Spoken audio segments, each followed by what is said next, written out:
Pinahihirapan ako ng loob ko sa pag-video ko ng ganito. At masyado naman yata akong nagiging overly scripted. Kaya ito, rekta natin gagawin. Okay, welcome sa RN Diaries and this is my alanganing gising araw-araw. Oo, ngayon lang ulit yung pagkaalanganin. Alanganin ba to? Oo, valid na alanganin to. Bakit? Galing ako sa gala kagabi. Anong oras nang umuwi ang sister nyo at for the kilay ang kinempero at nandyan pa din plakadong-plakado. Hindi na po tayo nakapagtanggal kagabi nang dapat tanggalin sa muka dahil lagapak na agad tayo. At 2 hours of sleep lang naman ang naganap sa akin at nagising pa rin ako. So, wala nang pasakali pa, wala nang masyadong palabok pa. May gusto kong i-share sa inyo. Ikaw ba ay pupunta sa ibang bansa? Hindi magta-travel sis, magtatrabaho.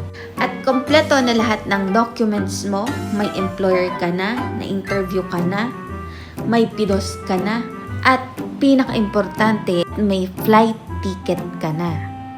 Aalis ka na lang sis. Ba't ka nabanggit to? Tayo mag-empake ng sister.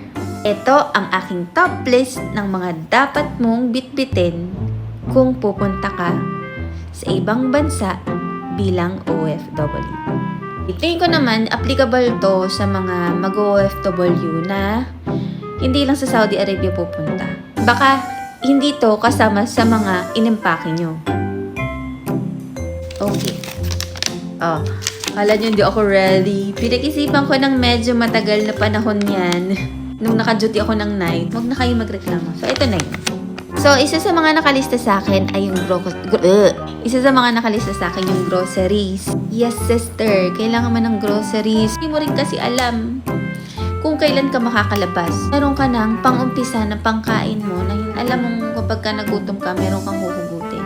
At para sa akin, kung ako ay babalik sa panahon na yon, talagang groceries ang bibit-biting ko talaga. At magsama na din kayo ng bigas. Bigas? Oo, sister, magdadala ka ng bigas kahit 2 kilo kung kaya o 3 kung kaya pa. Pinoy tayo. Kailangan natin yan. Yung mga canned goods na hindi na kailangang lutuin. Iyan yung nasa top ng list ko, groceries. Make sure din, mga sister, na halal siya. O hindi siya prohibited dun sa bansa na pupuntahan nyo. Dito, bawal po ang mamoy. Bawal na bawal. Huwag nyo talagang subukan. Pag kayo nahuli, sige, hindi nahuli kayo. Saka napaka-disrespectful kasi, no? Alam mo, bawal, nagbibit-bit ka pa. Iyon yung top 1. Ano yung top 2? Swipe up mo para sa next video. Hindi na kasi kasya. Ayoko naman ng bibitin, no?